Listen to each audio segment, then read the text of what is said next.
Okay, let's dive into something that is, well, it's a pretty wild idea. What if all those ancient, mystical stories about demons, ghosts, and cosmic disasters weren't just superstitions? What if they were secretly a kind of blueprint, a map of our own modern minds? So let me just ask you this straight up. What if a 16th century mystic's map of the entire universe and a 20th century psychoanalyst's map of the human psyche turned out to be the exact same map, just using different words? All right, so we're going to step into two worlds that feel like they're universes apart. In one corner, you've got this incredibly complex cosmic drama of Jewish mysticism. And in the other, you've got the really radical and, let's be honest, kind of bizarre theories of modern psychoanalysis. Now, on the surface, you think these two have nothing in common. I mean, one is all about God and the cosmos filled with things like divine sparks and wandering souls. The other is all about you, me, our unconscious minds, populated by hidden drives and lost objects. But you gotta stick with me here, because the structure underneath it all, that's where things get really fascinating. So let's start with the first piece of our puzzle. This thing called Lurianic Kabbalah. It was a totally revolutionary mystical system that completely reimagined how creation, and even evil itself, came to be. The creation story here isn't simple. It's a full-on cosmic drama. First, this infinite God has to literally pull back on itself, contract, just to make an empty space for reality to even exist. Then, this divine light gets poured into these 10 vessels to try and create some order. But, and this is the absolute key, something goes wrong, terribly wrong. The light is just too powerful. The vessels can't handle it, and they shatter. It's this huge moment of cosmic trauma, and it traps these holy sparks inside the broken pieces. So, this cosmic accident leaves behind two really important things. First, you get the Sitra Achra, which translates to the other side. Now, this isn't hell like you might be thinking. It's more like the shadow that's created by a really bright light. It's the void that was made when God pulled back, which makes it possible for something to be separate from that divine source. And the second thing you get, the Kelippot. The word literally means husks or shards. This is the actual debris left over from that shattering. They're the waste products, the junk from that failed first draft of creation. And they're the things that now trap all those holy sparks of light. And this is the truly revolutionary part. Get this. In this whole system, evil isn't some big, bad force that's fighting against good. Nope. Evil is a flaw in the design. It's the garbage, the leftover junk from a project that just broke. Okay, hold that thought. Now we're going to jump forward like 400 years to the psychoanalyst Jacques Lacan. He created an equally radical map, not of the cosmos, but of the human mind. Lacan's core idea is basically this. To become a person, someone who can speak and think and function in society, you have to pay a price. You're sort of split in two. You have to give up a piece of your raw, unfiltered self to enter what he called the symbolic order. That's basically the world of language, rules, and laws that we all share. And that sacrifice, it creates a void inside of us.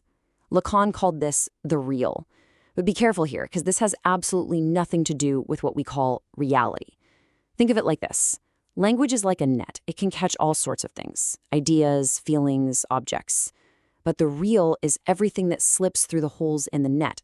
It's the vast, terrifying, impossible stuff that our words can just never, ever grasp. So what's left behind after you make that sacrifice? You get this little remnant, a leftover piece of that lost real.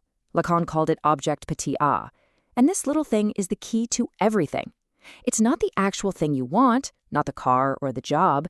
It's the little lost piece of yourself that creates the feeling of wanting in the first place. It's the very engine of our desire. And here's the central paradox, the really weird part. This object A is, for all intents and purposes, psychological trash. It's a leftover.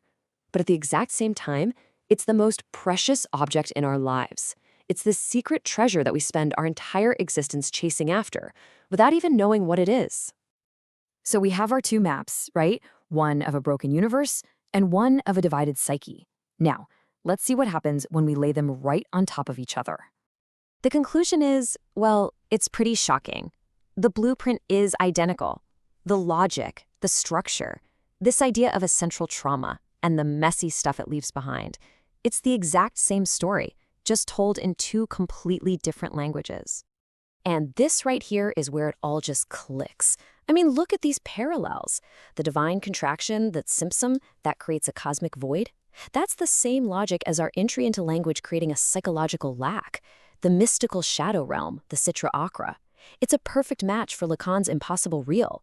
The shattering of the vessels, the big cosmic trauma, that's our psychological fall into language. The Kelippot, those worthless shards that trap holy light, are a dead ringer for the objet, our precious trash. And finally, the endless spiritual task of repairing the world, tikkun, is the same as our psychological drive, that endless loop around the lost object we can never get back. Okay, so what's the big takeaway here? Why does this matter? Well, seeing this shared blueprint gives us this really stunning new way to understand where all those ancient ideas about ghosts and demons actually came from. So let's just ask the question. If this model really holds up, then what exactly is something like a ghost or a possessing spirit from folklore? Let's take the Dybbuk from Jewish folklore. Its name literally means to cling. And the story is that it's a soul with unfinished business, something it never processed symbolically. So, using our new language, it's a piece of the past that failed to get integrated into the symbolic order, and now it just clings to the present. It's a glitch in the system. So you see, a Dybbuk isn't just some spooky ghost. From this psychoanalytic point of view, it's a symptom. It's the return of some repressed truth. It's a deadlock in the system, a forgotten promise, a hidden trauma that literally comes back and takes over a body to make itself known.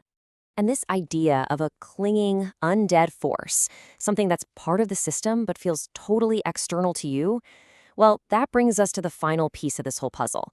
And it's by far Lacan's weirdest and most unsettling concept. He called it the Lamella. Just listen to how he described this thing. It's an unreal, disembodied organ. It's a mortal, unstoppable life that doesn't even need a body. He says it moves like an amoeba and just goes everywhere. It's this indestructible desire that's outside of you. Basically, it's the part of you that will never, ever die. And when you put them side by side, the connection is just, it's uncanny. The Dybbuk, a disembodied soul that clings. The Lamella, a disembodied organ that envelops. The Dybbuk is an undead spirit. The Lamella is immortal life. The ancient monster and the modern psychoanalytic concept are describing the exact same bizarre thing. A piece of ourselves that we've lost, but that still clings to us like some kind of undead external parasite. Which really leaves us with this final kind of unsettling thought to chew on. Maybe all those ancient stories about demons and ghosts and clinging spirits, maybe they were never really about something out there. Maybe they were just a way of giving a name and a face to the undead, indestructible part of our own psyche, the part of ourselves that we can never truly escape.